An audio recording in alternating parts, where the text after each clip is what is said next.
Please say a courageous plan to help the home team.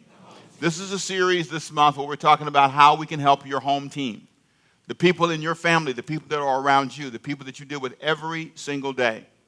For a lot of people, they don't understand why their family is where it is. They just can't figure it out.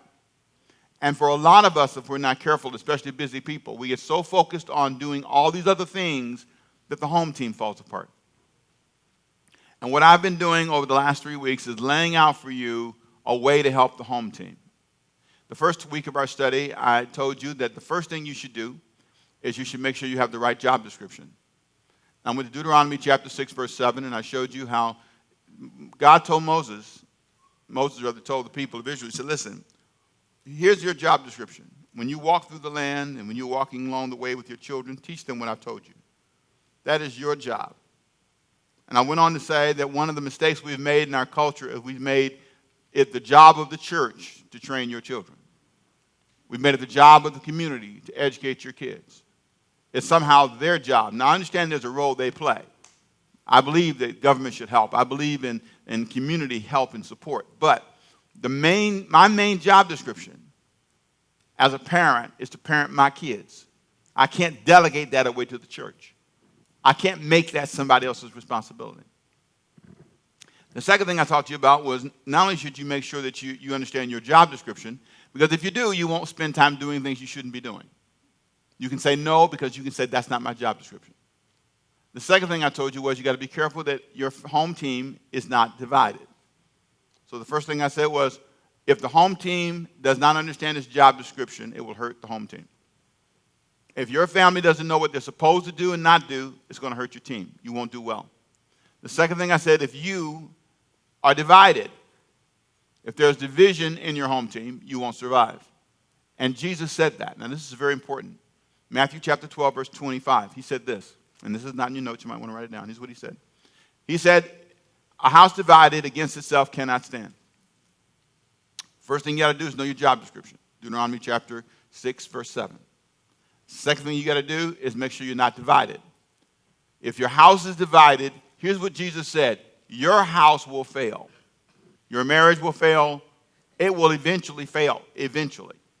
If you don't learn. Now, that doesn't mean you all think exactly alike. But it means you don't live in a life where you're always in strife. I see this all the time. I do my best to help people manage it. But you've got to come to a place where you're not always divided. And thirdly, today, you have to learn how to manage unforgiveness. If unforgiveness lives in your family, you will not do well. Now, I'm going to show you how to balance that because it's an interesting struggle people have. They say, yeah, I might forgive them, but I can't forget. And I understand that. And I'm going to show you in some ways God doesn't want you to forget. Forgiveness is not about forgetting. Forgiveness is how you manage the wrong done to you. In Matthew chapter 18, Jesus takes this whole topic on, and what he does is he lays out an argument starting in verse 15. And what I've done is I've posed these as questions, 8 questions that kind of will guide you through the process. If your home team can respond to these 8 questions properly, it will help you manage unforgiveness because here's what I want you to understand. People will do you wrong. It is inevitable that somebody is going to, in some way, offend you, and you cannot avoid that. That's part of the life. That's part of the journey. It's unavoidable. Now watch this. How many of you have done somebody, you ready? Buckle up. You're sitting before the heavenly throne. Let's say it another way. You might handle this better. How many of you have ever had to apologize? I want to ask you for what? But you've had to say, I'm sorry for this or that. I want to ask how many times have you been tempted to not tell the truth because it would embarrass you? I remember I went to, this is a hilarious lady. I went to a lady, and I did not understand because we didn't own property. We didn't understand buying stuff and owning stuff. Even when I became the pastor of this church, I was in my early 20s. I'd never purchased a property. We lived in a rental property all my life. So I had no idea what a closing was. I really didn't fully understand, sorry to say, what it meant to go in and fill out an application for a loan where you bought a house. I didn't know they asked for your balance sheet, which means they want to know how much money you have, what your net worth was. I didn't understand that concept. Not really. So I went in this place. I told this before, and the lady asked me, she said, well, let's fill out your application for this house. She says, so let's start with your finances. Oh, wait. Don't ask anybody about their money. She said, well, what is your income? And then, okay. Then she said, okay, let's talk about your assets. Okay, how much cash do you have? Like right now? You don't ask anybody that in the middle of the month. You ask somebody that on the 15th and the 30th. You understand? You don't ask somebody just on the 21st. You don't ask somebody that question. What's wrong with you? Ask me that question. She said, well, now just guess. I said, I can't guess.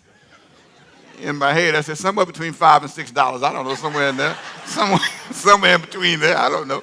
I didn't come in here to get like personal. You know, you're getting real personal now. My Lord, how much cash do I have? On payday, I can tell you what I got. That's hilarious. Did you lie that day? Yeah, I lied that day. Saved, sanctified, and didn't tell her the truth. I said, no. I need to go and gather some money, and I will come back to you at the appropriate time. And I did. I mean, I bought the house eventually. It worked out. But it was a shocking moment for me. It was a powerful moment. All of us have had to say we're sorry. All of us have had to face ourselves. That's why some of you don't like marriage. Marriage is a naked experience. You can fake all you want when you're single. You can lie about your money. You can lie about stuff. You can act like your hair always look that good. They have not seen you in the morning. You can lie a whole lot. You know, when you're single, you can lie a lot. You do. You can lie all the time. You can tell people, hey, I remember when they broke my heart. But when people get to know you, they say, oh, that's why he left you. That's why she left you. That's why I see now what the deal is. Come on, say amen if you hear me. Now, come on. I'm not saying all single people are liars. I'm just simply saying you can lie more than when you get married. So if you don't plan to stop lying, don't get married. All your stuff gonna come out in the open, and you will be saying, "I'm sorry." You will. I promise you. 8 questions about unforgiveness that I think will help you, your home team. Let's start with the first question. So how do you resolve, come on, conflict? Say it again. So how do you resolve conflict? I love Matthew 18, verse 15, because Jesus had this great, Middle Eastern approach, which is quite uncommon for us. Saving face is really important in certain parts of the world. You just don't say things. Americans sometimes aren't aware of how direct you can be, and we interpret the Bible that way. If somebody offends you, go to them and tell them what you think, And somehow we think that we read that with an American approach. Other cultures would read it with a little bit of a different approach. It's how you tell them. Jesus said it this way. If your brother sins against you, we're talking about somebody close to your brother, go and tell him his fault between you, read it with me please, and him where? Alone. I want you to go to him alone. This needs to be a private moment. Try to do it in private. To resolve conflict, you want to make sure you're not creating another problem. If you say it in front of people first, now we have another issue, embarrassment. It's where you say it. It's how you say it. The same thing is true for children, by the way. It's where you say it. It's how you say it. It's the tone in which you say it. And there's something really important about being clear. And in that moment, there is this boy,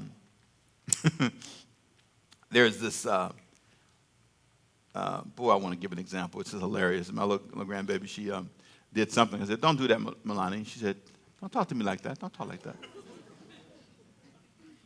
I said, well, okay, Melanie. And that's so I said, thank you, Pop. Okay, I'll do it. Well, I mean, wait a minute. Correct me. You're 3 years old. What are you doing? But in that moment, she's right. Try it the nice way first. Nicer way. Sometimes as a parent, you're firm. Sometimes when you're offended, you say it anywhere, any place, anytime. in any tone, anywhere, any place, and sometimes you don't realize it. Sometimes your children are right. You are reckless when you say it. You have no regard for where you are. Now, sometimes you got to say it the way you need to say it. Then we got to deal with it when we have to deal with it. But I think it's powerful that he said the first thing you want to do is you want to say this in private. You want to try to find a way. And then, if that doesn't work, we take a second step. Are you in a strife right now with somebody simply because of where you said it? I always ask this question, so where are you? Look around you. Look around you and measure the moment. I try to help people when things are out of whack. I try to help myself. I try to think about it, and I don't know why I'm belaboring this, maybe somebody needs this, but I know in raising my kids, I had to learn that. This is not just for adults. It's for your brother, your sister, your family members. Why are you saying things in places that create a whole nother crisis? And sometimes someone needs to remind you. That may be true, but can we go in another room and talk about that? Do we have to say this here? Do we have to put this person on the highlight reel? Do we have to tell other people like this? This is between you and the person, so try to do it privately. Then he says, now watch this now. He says, if he hears you, you've gained your brother. But if he will not hear you, take with you one or how many? Two more, that by the mouth of 2 or 3 witnesses, every word may be established. I love the fact that he says, I want you, if you can't work it out, bring people into the conversation. I want you to bring other people in the conversation. Don't have this is my business, it's my world. Allow someone else. And I love these. Just try 2, that didn't work, try 3. This is from the mouth of Jesus. If you want to make sure this is going to work, let other witnesses be present. Then he says this. How do you deal with people that you cannot resolve conflict with? How do you deal with people who will not resolve conflict? And there are people like that. And there are moments you can't do anything about it. Basically, what he's going to say is this. Listen to what he says in verse 17. If he refuses to hear them, tell it to the church. Notice, he keeps saying, try again, try 2, try 3. And if that doesn't work, take it to the elders. Try to take it someplace. He wants you to not give up on the first run. At the first sign of differences or disagreements or conflict. Don't get divorced because you have 1 conflict or 2 or 3. Now, I want you to listen closely, though. He says, but if he refuses even to hear the church, here's what you do. This is hard. Let him be to you like a heathen and a tax collector. This is painful stuff. Basically, he says this. Do your part. If that doesn't change, then you move on. There's a verse that's not in your notes. You can write it down. It's Matthew chapter 10, verse 14. It's the note in the verse that I always found fascinating. In Matthew 10:14, Jesus, in describing when you go to people's houses and you try to work out, try to be kind to them, and if they don't respond to you, here's what he says: you shake the dust off your feet. There comes a moment when you said, I can't resolve this. I am trying. Now, I want you to be careful that you try it in the right way. I have to listen to you. I can't just come to you with my perspective. I can't listen to correct you. I have to hear what you say and assign value to it. But let's say you know that they've done something wrong and you cannot resolve this with them. You have to come to a place where you understand that's just not something you can fix.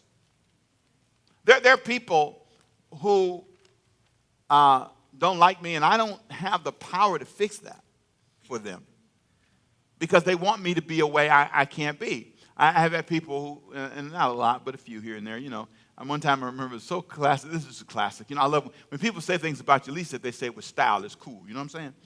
They said, I had knowledge from college and no anointing. I remember that. I thought, really?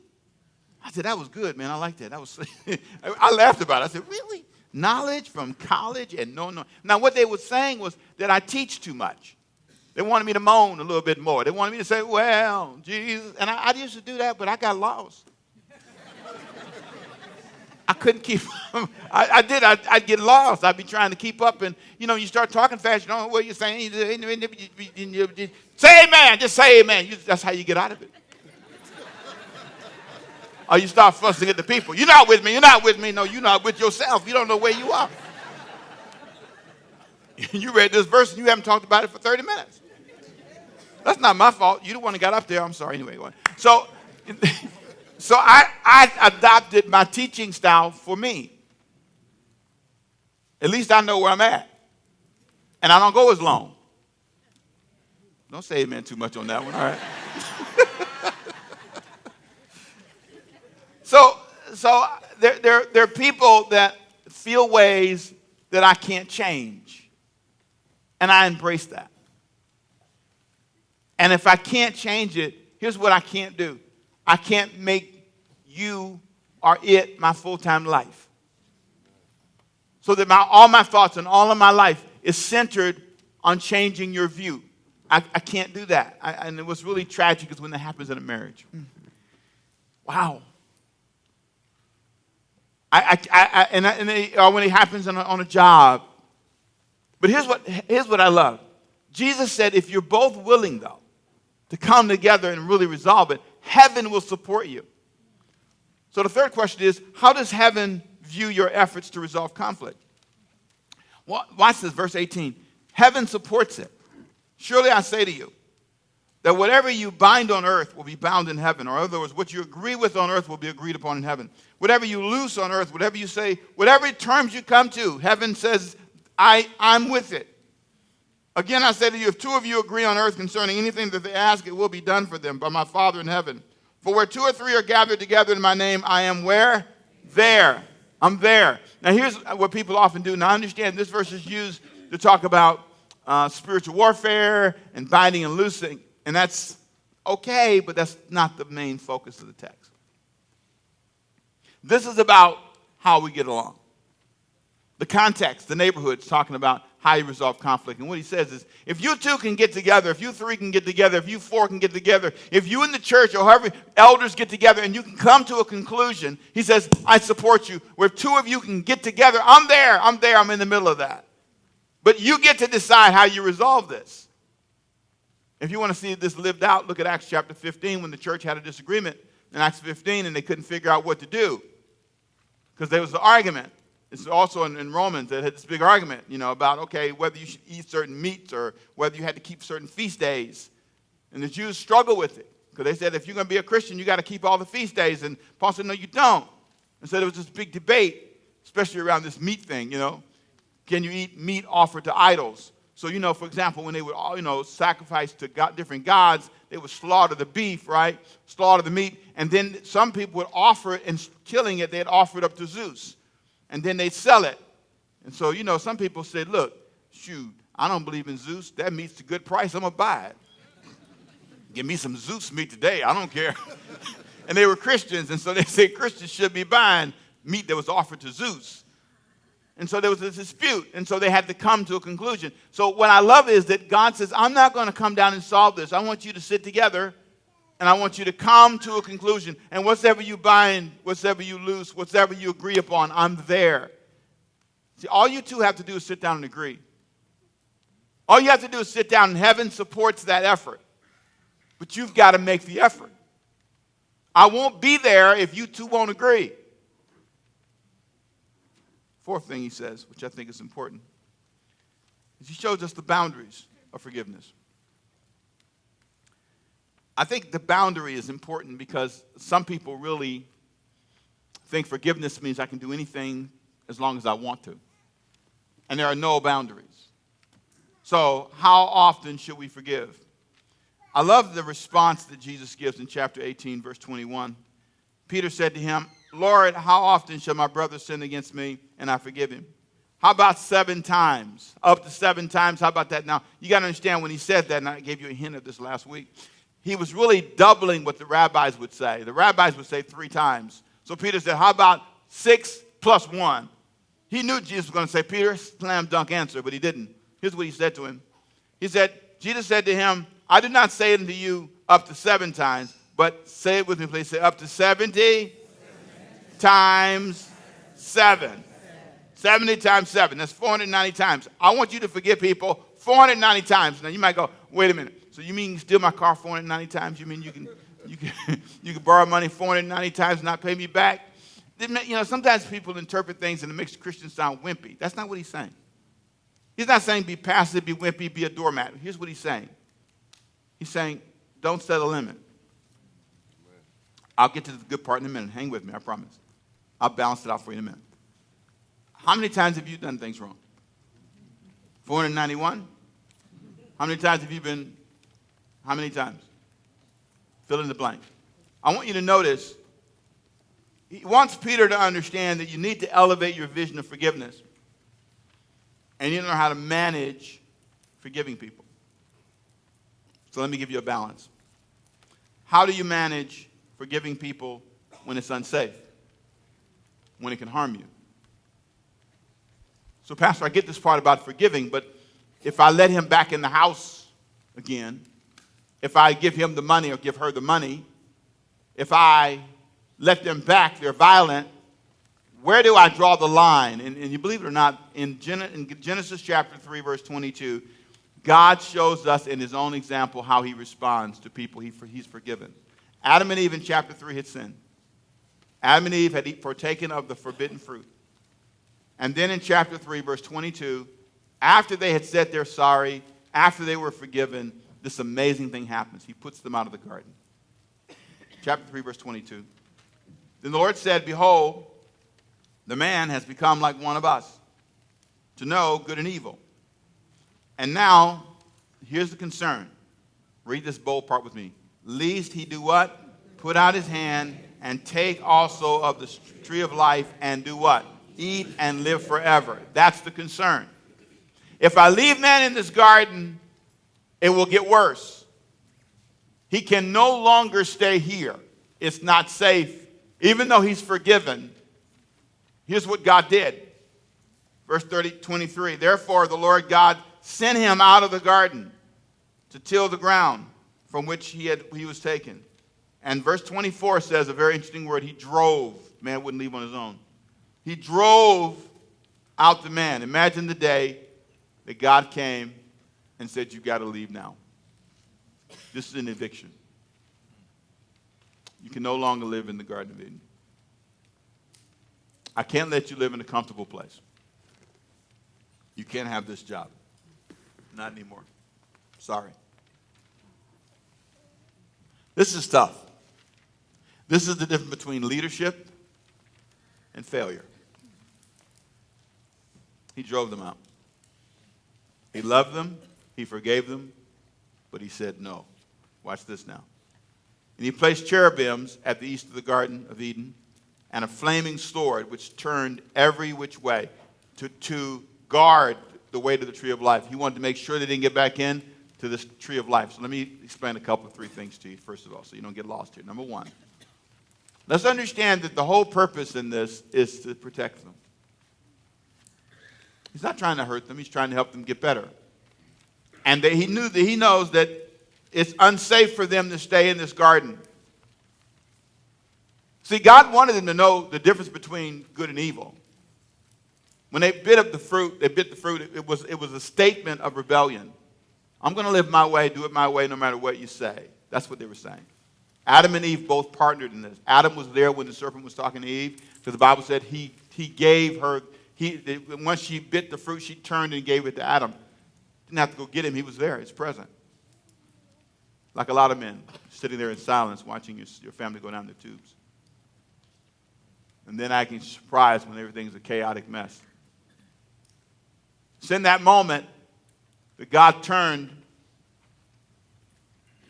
to Adam and to Eve and said, you just can't stay. Because if you stay, you'll eat of the tree of life. Which means, and this is important, you'll stay this way forever. If I leave you in the garden, you'll never change. It's only through hardship. It's only through the pressure of tilling the ground differently. It's only through the pressure. You're not, and see, God knows. He knew. You can't stay here. Not like this. So what do? Here's what you do. Let me speak to two sides of this. Don't be the person that has to be driven out. That is my prayer for me. That I would not be the pastor that can't be trusted.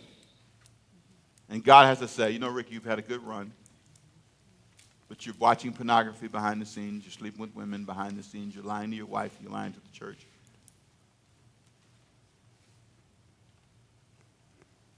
So I'm going to expose you. I'm going to kick you out.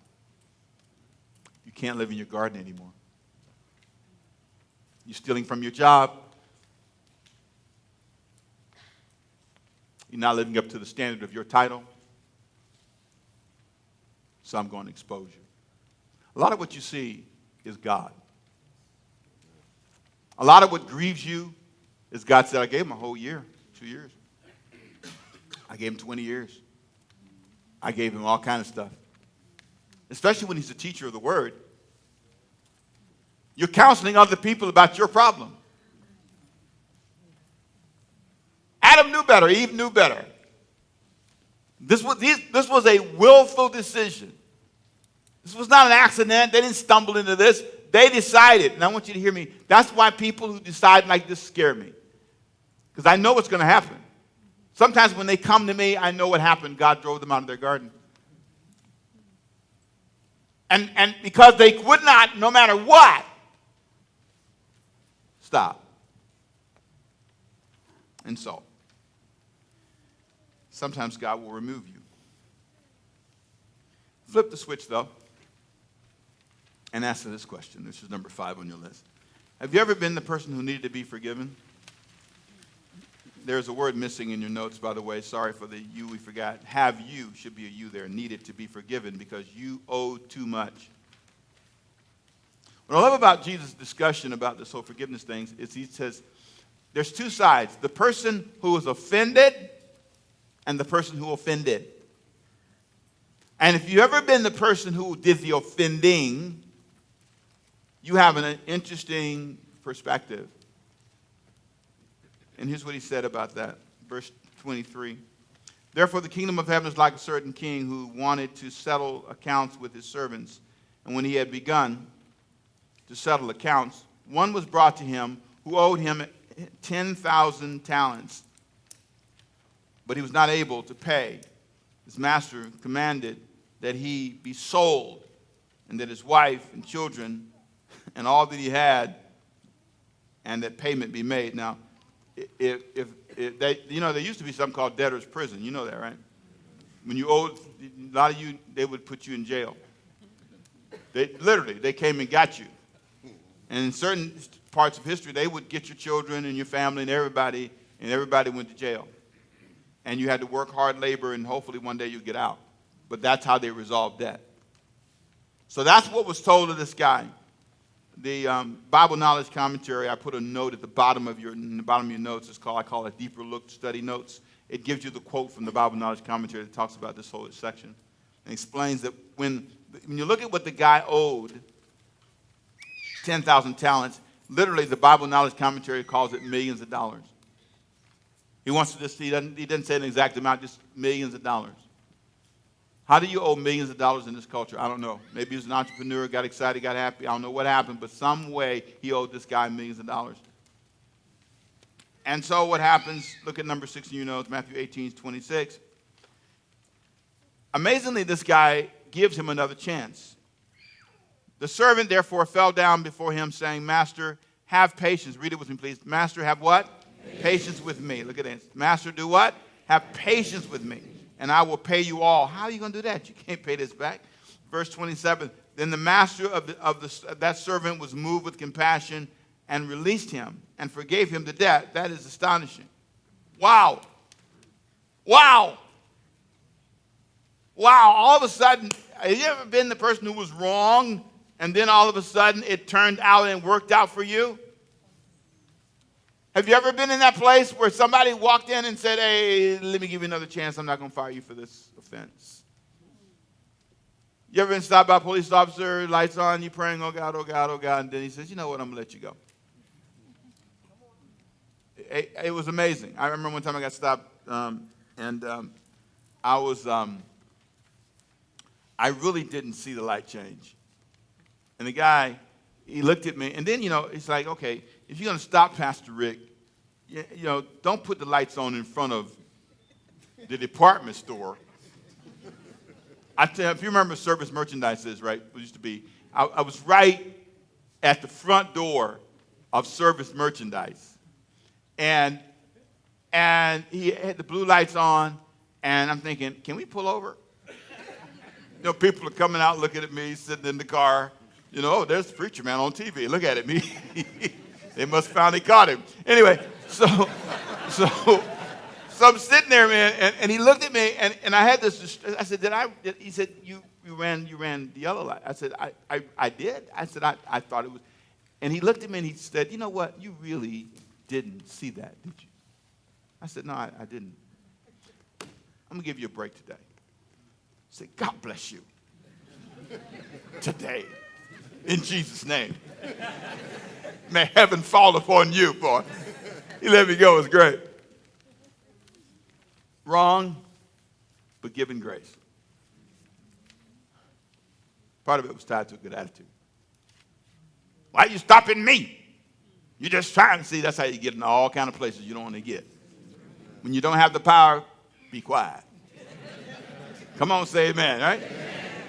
Deal with stuff later. Learn how to manage the moment. Everybody's just trying to work it out here. He's trying to work it out, I'm trying to work it out, and we're all a little bit nervous. So we need to be calm. He forgave the guy. Gave him another chance. But look with me at number 7 in your notes. Final question. Have you forgotten what you were forgiven? Have you forgotten somebody who gave you a chance? Chapter 18, verse 28. But that servant went and found one of his fellow servants who owed him 100 denarii. Come on, everybody say 1 day's wage. Now, he owed the other guy millions. This guy owed him 1 day's wage. All the guy had to do was work 1 day and he could pay him back. Leave him alone, let him work 1 day, he could pay you back. Now watch what happened. And he laid hands on him. Took him by the what? Throat. That's aggressive. Pay me, saying, pay what you owe. So his fellow servant fell down at his feet and begged him, please have patience with me, and I will pay you all. Although he's 1 day. If you let me work tomorrow, I can just pay you back. And he would not. But he went out and threw him into prison till he should pay his debt. Can you imagine that? Can you imagine that? Threw him into prison. It's amazing how you forgot. Get saved. Come to God. Forgot how much weed you used to smoke.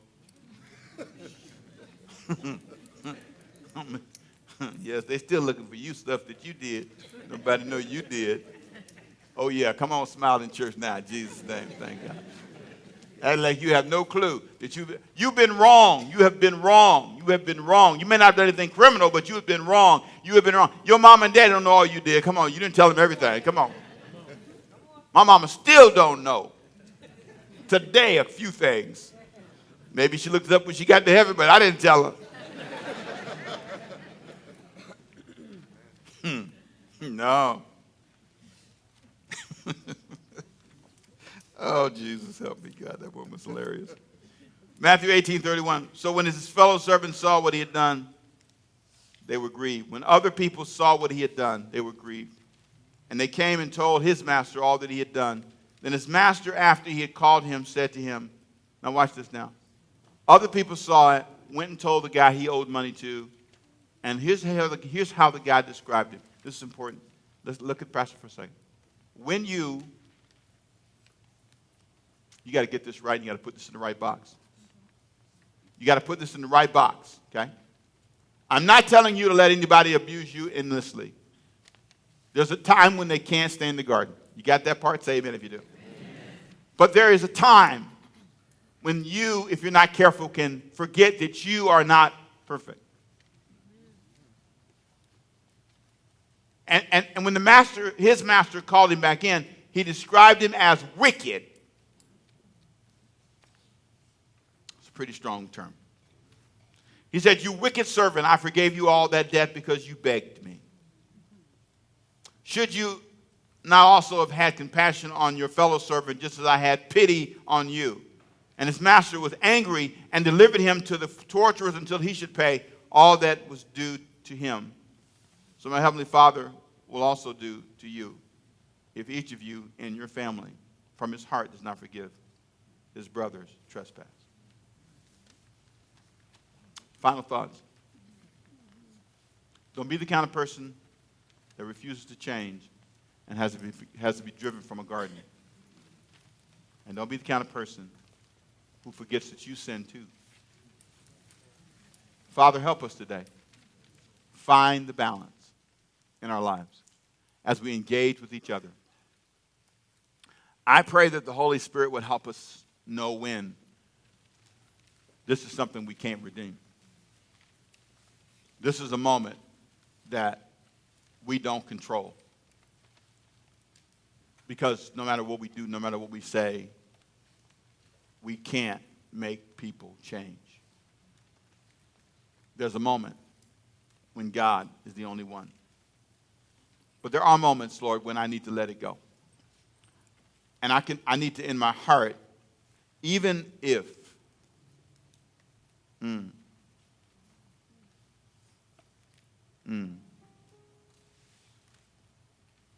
wow.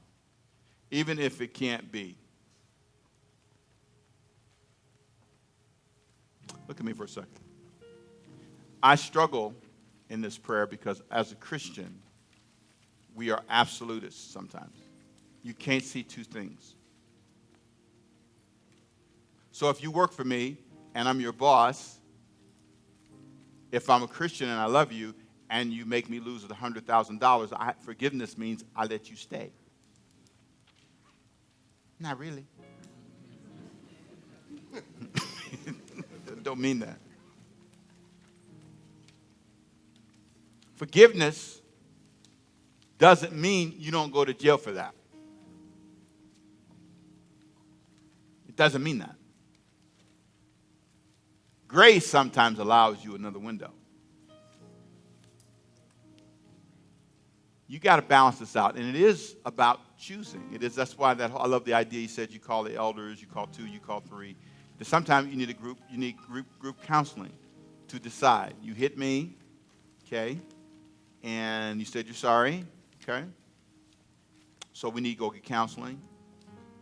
So now you hit me again, okay. So I want you to understand there's a moment. There's a moment here. Because this path means one day you may put me in a place where I have to defend myself. I've known women who've killed their husbands in self-defense, and she went to jail too. Because of the way she managed that moment. See, there are all kinds of intricacies in there. The delicacies. See, my problem is you're in a place you don't have any business being. You don't want to be here. You understand what I'm saying? We don't need to be here.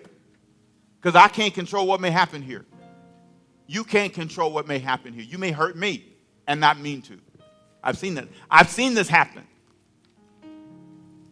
You may not mean to make me run me out of business, but if you keep treating my clients this way, and I've told you once, twice, 3, 4, 5 times, okay, you can't be late. You understand? We open at 8 o'clock. You can't come here 8:30. I apologize that you have trouble with your car every week. But you can sleep outside in a tent. You need to be here when we open. That's not something I'm responsible to install for you. Come on, say amen if you know what I'm saying to you. That's not my business. I mean that in love, but I can't. So if I fire you, doesn't mean that I don't love you and I've not forgiven you. It means that I'm not going to allow you to stay this way forever. There's a word. You got it? So I need to say this because I understand that forgiveness, some of you are clouded a little bit. You're going, well, here's what you should do. Lay yourself down before the altar like this guy did. I love this last story. Say, I owe $1 million. I have wronged so much. I have done so much wrong. Now, forgive me, and this is it for the last time. And mean it. Mean it. Mean it.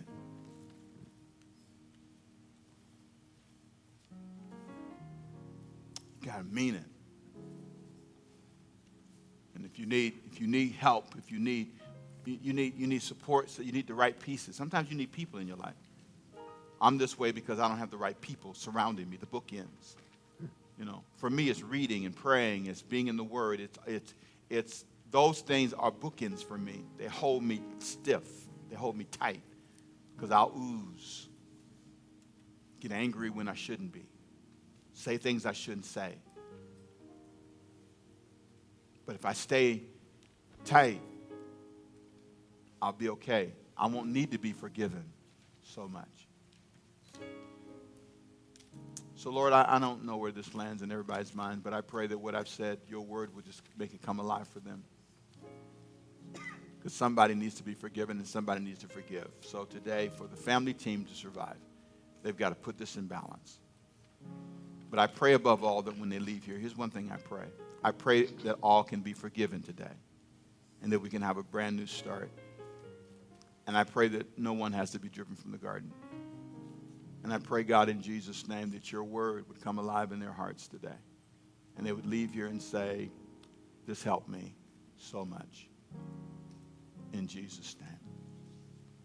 Father, I also pray for people who don't know you as Savior today. Many of them have thought about asking you for a new beginning, but they've never really made that start. Let this be that day when they say, Jesus, today I acknowledge you.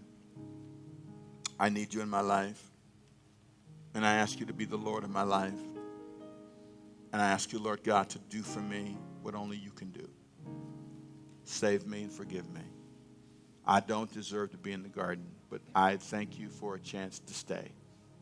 I thank you for a chance. You died so I can do this. You gave your life for me. And so now I ask you to come into my heart and be the Lord of my life today. In Jesus' name. With every head bowed, every eye closed. If you say, Pastor Rick, that is my prayer. I need to give my life to God today. I came here, I'm a good person, I'm trying, but I have not really surrendered my life to Jesus. And the prayer you just prayed is for me. Raise your hand so I know who I'm going to say one final prayer for. Anybody say, that's me, Pastor? Raise your hand so I can pray for you. I see you. Anybody else saying, pray for me, Pastor? That's my prayer today. I know that my life, I see your hand. Anyone else? Anyone else? God bless you. Father, I pray for those who raise their hands and their hearts today, and those who are home. May this be the day that their lives change forever. In Jesus' name, everybody say amen. At the end of the service, if you are a person